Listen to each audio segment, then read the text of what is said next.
Oh my goodness, this week we are going to be Mythbusters. Boom! Take that. We happen to have 4 Mythbusters in the house. In the house. Hardcore Crappie Fishing. We're here, and we're all about breaking stuff. What can I say? Let's do it. Let's just get to it. Before we do that, make sure you subscribe. Make sure you like. Make sure you subscribe the YouTube channel, because y'all have been following us on Facebook, but you need to get a little motivation. Start following us on YouTube. We got some giveaways. We're going to tell you about that later on. So you'll have to wait till the end of the show and see if we're really giving away Payton's boat. I have a feeling we're not going to. Anyway, let's talk about myths and some things that are just common misunderstandings in crappie fishing. A lot of people have ideas on how to catch crappie, and some ideas are right and some ideas are wrong. And so I'm going to start because I don't want them stealing my idea, and I'll be lost and not be able to tell anything. And I think the biggest myth is you wait for a nicer day to go fishing. I'm going to wait till the weather's pretty. Right. That's bad. Yeah. I think some of my best fishing, in fact, recently some of my best fishing has been nasty winds blowing. Yep. And it's like, and then that one day it rained the whole day on us, but it seemed to, don't you think, that really just kind of fires them up? Yeah, it does a lot of times. Yeah. What's the worst day you ever went fishing? Hardest day ever, Greg? Well, it's when the lake was totally froze over. Right. And it was, and as far as in the rivers, but it was open from Hickory Creek area on to the lower end. And we fished probably 3 hours, and we caught 2 shorts and 1 keeper. Wow. And so that was one of my worst days. How about you, Payton? You ever had a bad day, Payton? Well, I mean, it wasn't a bad day of fishing. It was a bad day of weather. Right, bad day of weather. Yeah, I had my Uncle Willard and his son Kevin with me in December. We went dock shooting, and I mean, it was good bite. I mean, no, but we were catching fish left and right. I mean, big old black crappie. We were fishing boat docks, and I looked over at them, and both their beards were just solid ice. Whoa, that's cool. Every once in a while, you had to dip your rod in the water to thaw it out. So did they dip their beards in the water? Thaw it out? No. In your live well? It was hilarious. They're like, it's so cold, but the fishing's so good. And you just kind of forget about it, But the beards of ice, I'll never forget it. Maybe they were shaking the pole, giving it some action. They didn't have to shake it. It's already shaking. It was the worst, but the funnest day I've ever had, I think. How about you, Lance? You ever been out there? I mean, you're usually a fair weather fisherman, right? Yeah, I like fishing. I'll fish anyway. I'll fish the nastiest conditions. I don't, I know you like freezing out there, and you're out there dipping your hands in water. I'll leave my comments. That's his weather.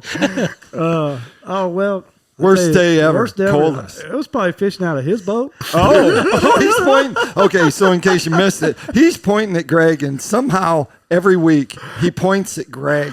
Oh, yeah. I fish a lot with Greg. I don't fish much with Payton. When I go with Payton, it's all 3 of us. I mean, it's just our schedules don't work out like much, But let's see. It was probably an east wind, high sky, blue sky. We were rigging out of your boat. Yeah, we spider rigging. And we started up here on the towards the river end. Down here. Yeah. From where and I was like, let's just go back up to where I'm catching them fish. We go in there. I think we had 2, 3 right away, and it just, I don't know. We got desperate. We got to pull out single poles. I was like, I'm not saying. So, and we still there. I mean, they just would not bite. And then Greg would tell you, I never heard this thing standing before, but has he told you the stick standing straight up? Oh, the barometric pressure story, yeah. So you know why his fish ain't biting? Because the sticks are sticking straight up. And I'm like, straight. I'm like looking at him like, what kind of? Yeah. But the sticks are They're sticking straight up in the water. When straight the up. barometric pressure gets up around 30 or higher, Right. the little floating sticks are standing straight up and down in the water. There you go. I just thought they were always excited. So, But He'll pull up. He'll go. He'll pull up to me all the time and go, "How they biting?" And I'll be like, "Well, not very good." And he goes, "You know why, don't you?" And I'm like, "Why?" He's like, "Look at them sticks." sticking straight up. So that's why I use that. I use that excuse on guy trips now. You know, well, the sticks are sticking straight up. That's the reason why nobody. oh my gosh! So I took this couple out from. I took them out, and they were from Nebraska one time. So we started out, and I think it was in November, and we started out, and it was kind of cold, and then all of a sudden it started raining, and then I was like, "Y'all want to go in?" No, we're catching fish, and I said, "Whatever."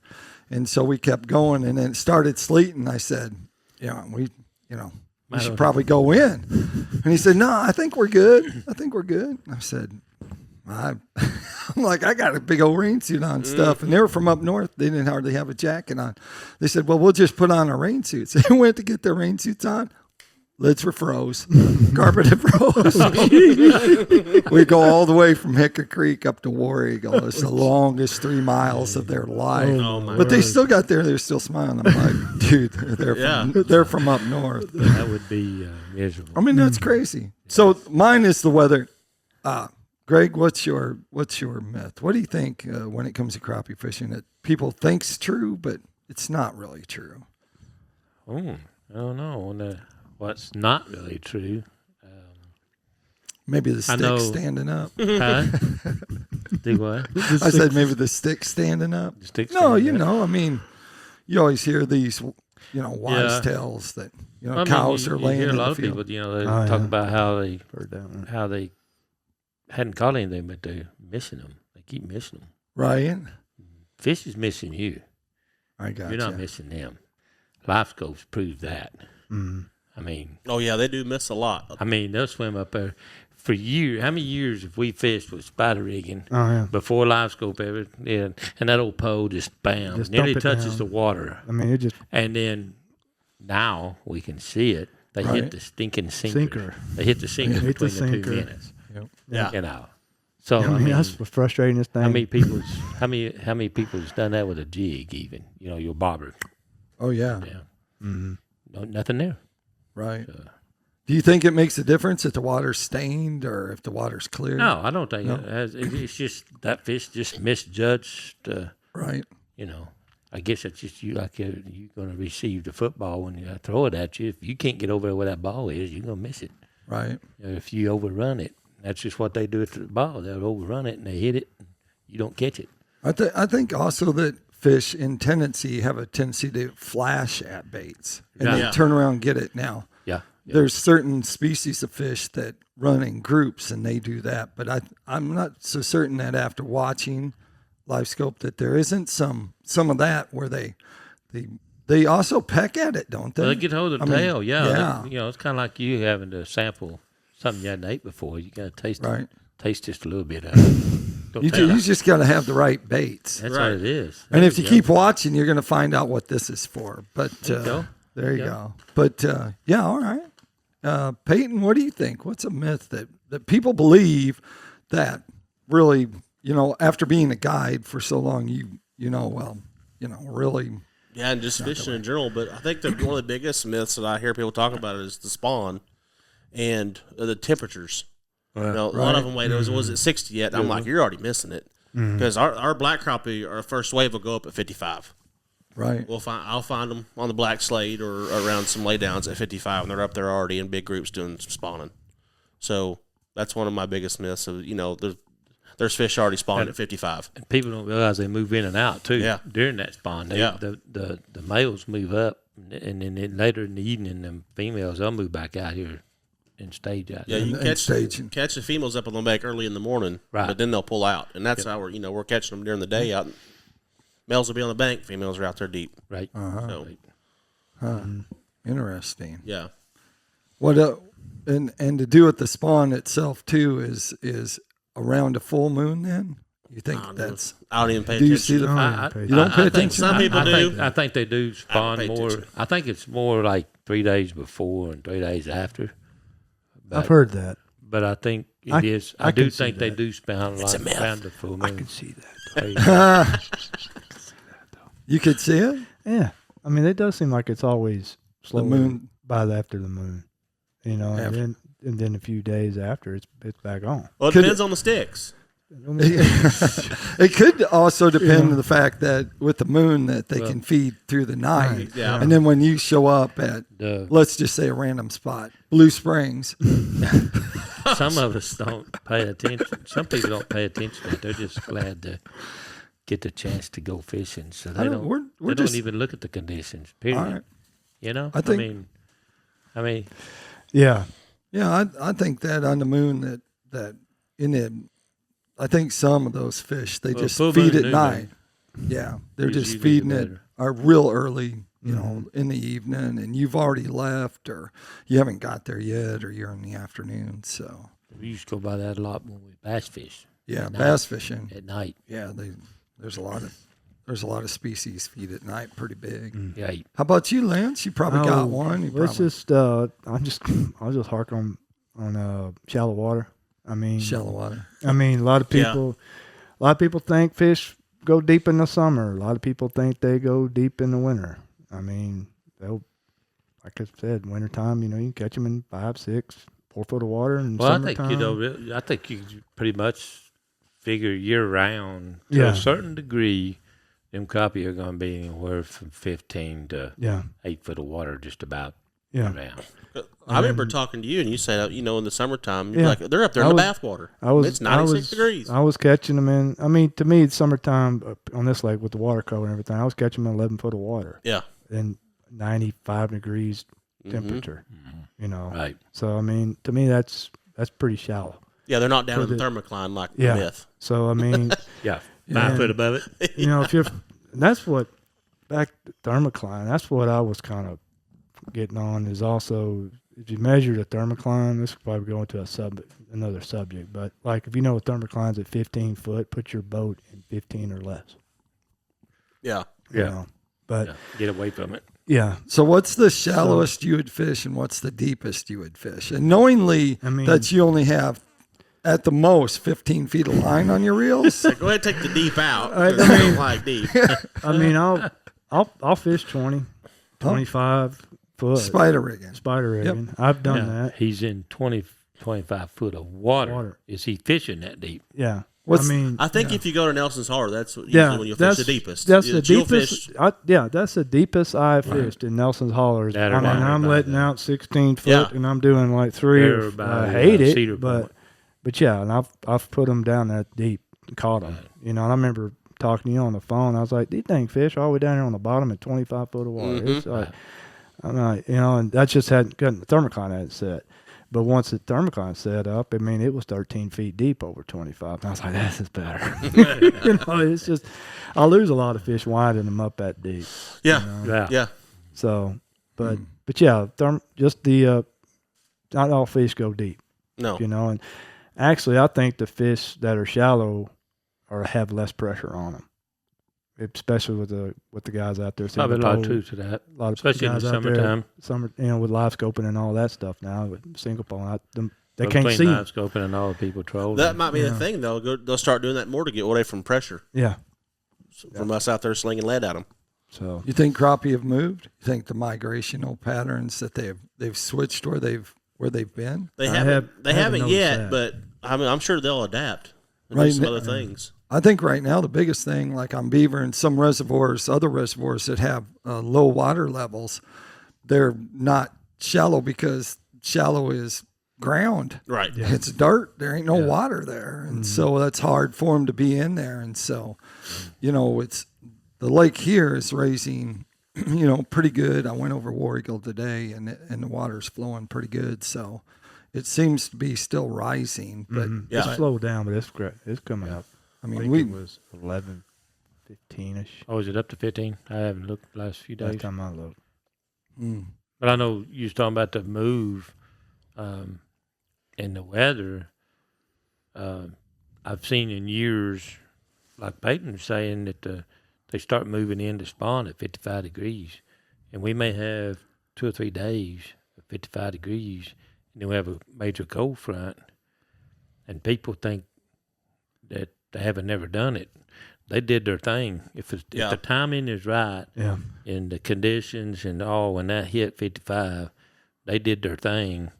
And then when it warms back up, people are thinking, well, it's not quite back to 55. Those fish, they just went idle. They didn't go nowhere. They stayed in that area. Yeah. And as that, even in that cold front, you can still catch them in that area. But then as it starts warming back up, if it warms up 5 degrees, They're gone. they're there. They're right there.